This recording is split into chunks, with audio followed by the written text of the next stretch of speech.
आज हम करते हैं 10th क्लास के कुछ मल्टीपल चॉइस क्वेश्चन।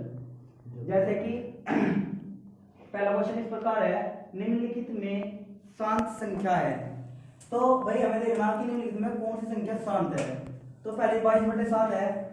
तो 22/7 आपको पता होगा कि एक कैसी संख्या है, अशांत संख्या है, क्योंकि हमें पता है कि पाई का मान इसमें 22/7 का मान कितना आता है 3.142857 और उसके बाद में फिर यही संख्या रिपीट होती चली जाती है।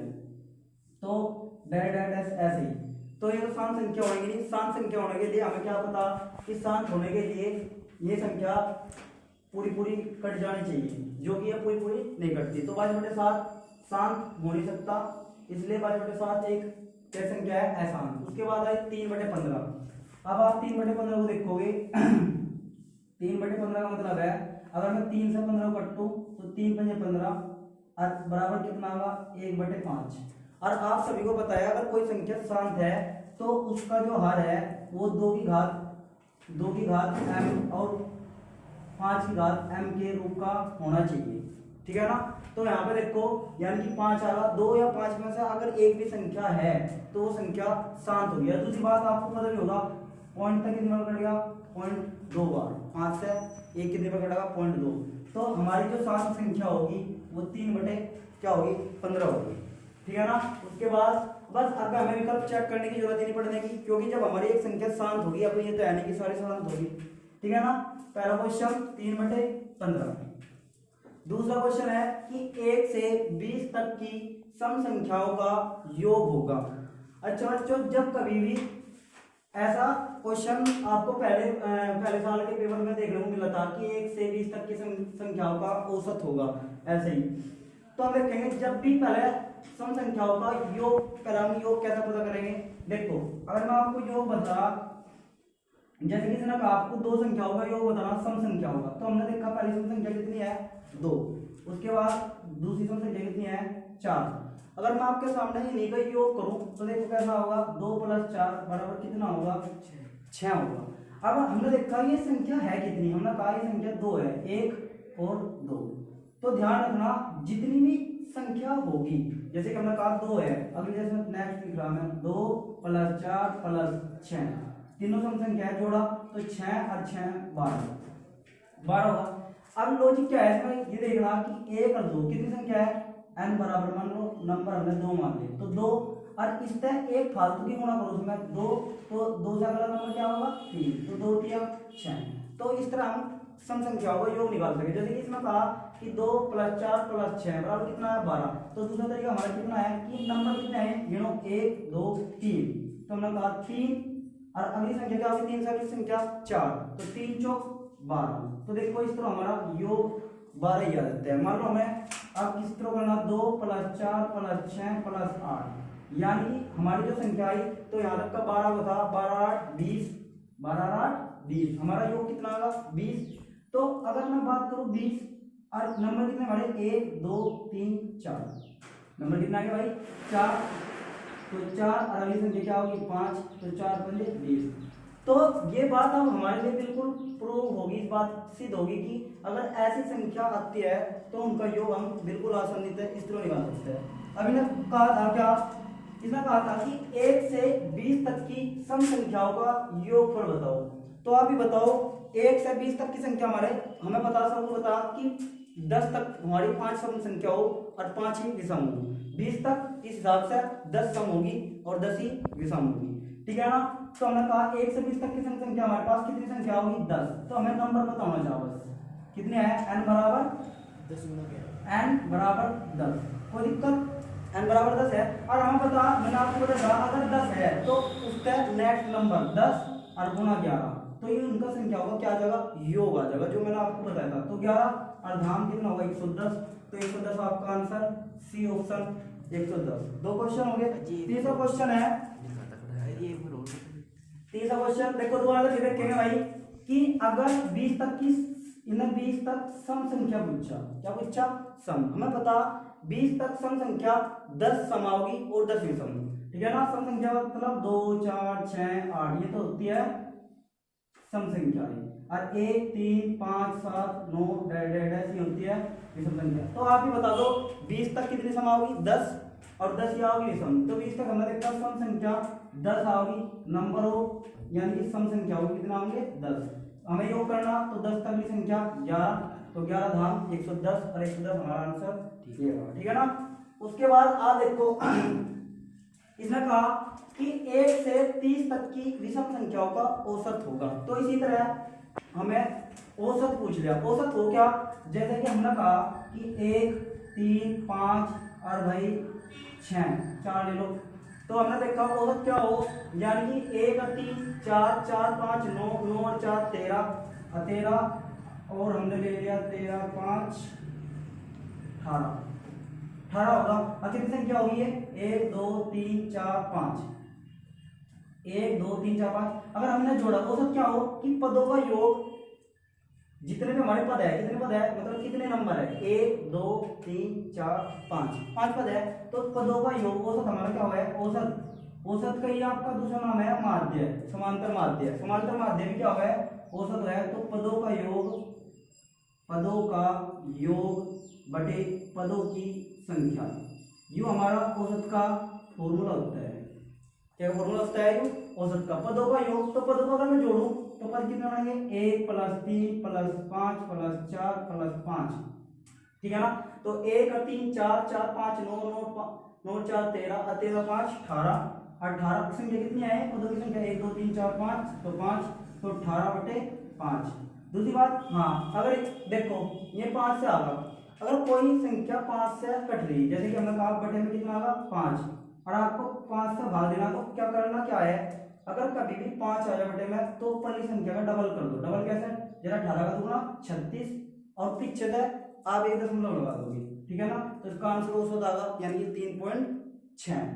यानी कि अगर हम औसत हो क्या वैसे औसत ये है कि पूरी सारी संख्या बराबर बराबर आ जाए, यानी कि ये सारी संख्या हो 3.6 यानी 3.6 यानी 3.6, यानी कि 4 भी 3.6 है। अब सारी इक्वल इक्वल है, ये औसत हो भाई, ठीक है ना। अब मान लो मैंने ये बताया आपको जैसे कि कहीं पे 13/5 आ गया, तो आप जैसे भाग करनी 13/5 को यहाँ पे, तो क्या करना क्या है 13 का दूना 26 और 1 दशमलव पीछे से, ठीक है ना। तो जब भी कभी 5 से डिवाइड आ जाए तो ऐसा करना, मान लो कहीं पर लिख रहा 19/5 तो कितना आगा 19 दूनी 38 तो कितना आगा 3.8, ठीक है ना। तो अब अगला क्वेश्चन, अच्छा औसत करना था हमें। अब आ जाओ, तो हमें सबसे पहला अब तो बताया कि औसत का फॉर्मूला क्या था। अब हम पहले देखना कि विषम संख्याओं का औसत क्या होगा। तो आप ही बताओ, पहले तो हमें योग की जरूरत पड़ेगी 30 तक की विषम संख्याओं का योग। तो 30 तक की विषम संख्याओं का योग तो पहला आप विषम संख्याओं का योग ही जानो कैसे निकल लेगा। विषम संख्याओं का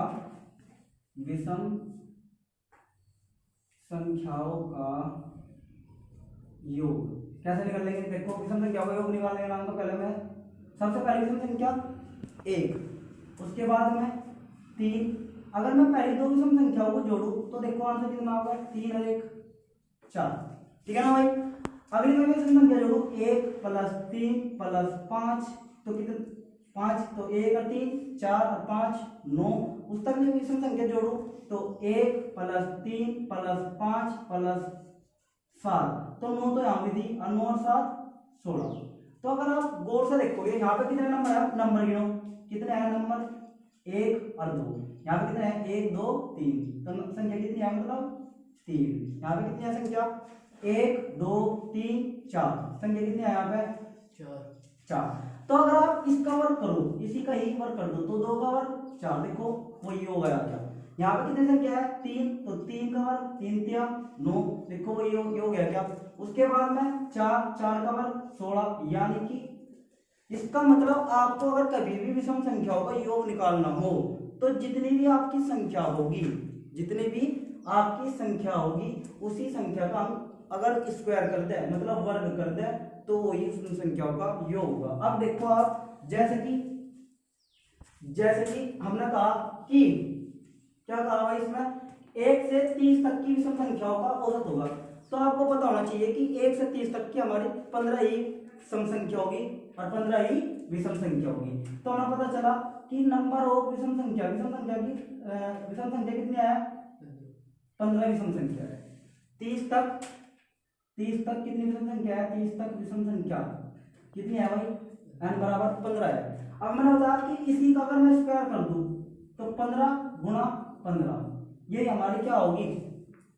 ये हमारी क्या होगी? उन संख्याओं का योग होगा। परंतु हम बता कि अगर हमें निकालना औसत, औसत क्या होगा भाई? औसत क्या होगा भाई? अब देखो यहाँ पे क्या कितना आसान ट्रिक मिलेगी आपको। औसत बराबर क्या है कि पदों का योग, पदों का योग और बटे पदों की संख्या। तो आप एक बात बताओ, पदों का योग कितना है भाई? 15 गुणा 15 225 होगा और बटे में हमें गुणा नहीं करनी यहाँ पे, और बटे में कितना 15। तो आप देखोगे इस 15 था तो ये 15 कट गया तो औसत कितना होगा? सीधा 15। तो कहने का मेरा तात्पर्य है जब भी आपको विषम संख्याओं का योग औसत पूछा जाएगा, जैसे कि एग्जांपल के तौर पे आपको किसी ने पूछ लिया कि 1 से 20 तक की विषम संख्याओं का औसत बताओ कितना होगा, तो आप बताओ 1 से 20 तक की विषम संख्या कितनी होगी? तब 10 विषम संख्या कितनी होगी भाई? 10 होगी। कितनी होगी भाई विषम संख्या? 10 होगी। तो एक बात दो तो 10 का स्क्वायर 10 और संख्या कितनी होगी? 10 और 10 से हमारी क्या होगी? भाग होगी, तो 10 से 10 कट जाएगा। तो इसका मतलब हमें कुछ नहीं देखना, यानी कि हमें आता इतना पता जितना हमारी विषम संख्या होगी उतना ही हमारा औसत होगा। तो हमें आपको कुछ नहीं चेक करना है, कहा 1 से 30 तक की विषम संख्या का औसत। तो हमें बस केवल ये पता होना चाहिए कि 1 से 30 तक कितनी विषम संख्या है? 15। तो 15 ही हमारा औसत होगा, बस कुछ नहीं करना, क्योंकि हम पता हर बार नंबर था तो नंबर कट जाएगा, उस संख्या था तो वो संख्या कट जाएगी, क्योंकि पदों की संख्या भी कितनी है? 15। और ऊपर जो भी किसका कर उस संख्या का 15 गुणा 15, तो 15 का 15 उस संख्या था, वो संख्या हमेशा कटेगी और औसत हमारा वही होगा जितनी हमारी इसके 1 से 30 तक के बीच में विषम संख्या है। तो ऐसे क्वेश्चन में आपको कुछ नहीं करना। अगर आपसे किसी ने कह दिया कि 1 से 50 तक की विषम संख्याओं का औसत होगा, 1 से 50 तक की विषम संख्याओं का औसत होगा, तो आप ये बताओ 1 से 50 तक की विषम संख्या कितनी होगी? 25। तो 25 हमारा आंसर होगा सीधा, आपको कुछ भी करने की जरूरत नहीं है, ठीक है ना। अब उसके बाद है 1 से 50 तक की सम संख्याओं का औसत होगा। इसी तरह देखो अगर मैं कहूँ 50 तक की सम संख्या कितनी होगी? 25। 50 तक की सम संख्या कितनी होगी? 25 ही सम होगी और 25 ही। और आप बताओ योग निकालना हमें, तो योग क्या हो रहा है? मैंने बताया था जब भी सम संख्या होगी तो योग किस तरह निकल लगा? अगर संख्या का नंबर कितना है 25, तो 25 तक की संख्या में गुणा करेंगे तो 25 गुणा 26, ये तो होगा हमारा योग। परंतु अगर मैं कहूँ 25 गुणा 26, ये तो होगा पदों का योग। औसत कितना था? पदों का योग बटे पदों की संख्या। पदों की संख्या कितनी है? 25 था, 25 कटेगा। यानी कि हमारे पास एक लॉजिक आया, अगर विषम संख्याओं का औसत पूछ लिया, औसत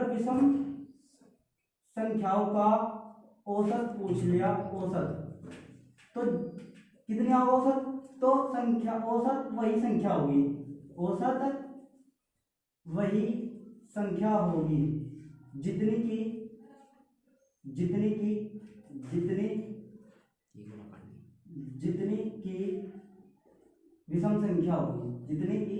विषम संख्या होगी, यानी कि कैसे?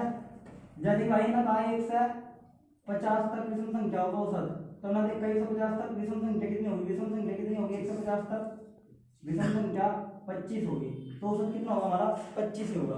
परंतु अगर सम संख्याओं का औसत पूछ लिया, क्या पूछ लिया? सम संख्याओं का औसत पूछ लिया 1 से 50 तक, तो आपको याद रखना 1 से 50 तक विषम संख्याओं का औसत पूछ लिया, तो 25, यहाँ तो 25 था, एक बढ़ाकर आपको आंसर बता देना। सम संख्याओं में आपको एक बढ़ाना है और विषम संख्याओं में आपको वही रखना है। तो इसने पूछा था कि 1 से 50 तक की सम संख्याओं का औसत होगा, तो 25 हमें बता रहा विषम होता तो 25 आ जाता आंसर, और सम है तो ये फालतू कर दोगे, तो कितना होगा आंसर इसका? 26। बताओ समझ में आया? ठीक है ना। तो उसके बाद अगला क्वेश्चन है कि 1 से 40 तक की विषम संख्याओं का योग होगा। आपको बताया था कि 1 से 40 तक की विषम संख्या कितनी होगी? 20, और 20 का अगर स्क्वायर कर दोगे तो 400 का आंसर, ठीक है ना। यानी कि 1 से 20 तक की विषम संख्याओं का योग 1 से 40 तक की, तो हमें पता होना चाहिए कि विषम संख्या 40 तक विषम संख्या कितनी होगी? 20 ही विषम होगी और 20 ही 20 ही क्या होगी सम। इनका आता है विषम संख्या होगा योग, तो विषम संख्या का योग हमने बताया था जितनी भी हमारी संख्या होगी, जितनी भी हमारा नंबर होगा उसी का हम स्क्वायर कर देंगे, तो 20 का स्क्वायर कितना होगा 400। तो इस वजह से हमारा आंसर क्या होगा इसका 400 सही आंसर होगा, ठीक है ना।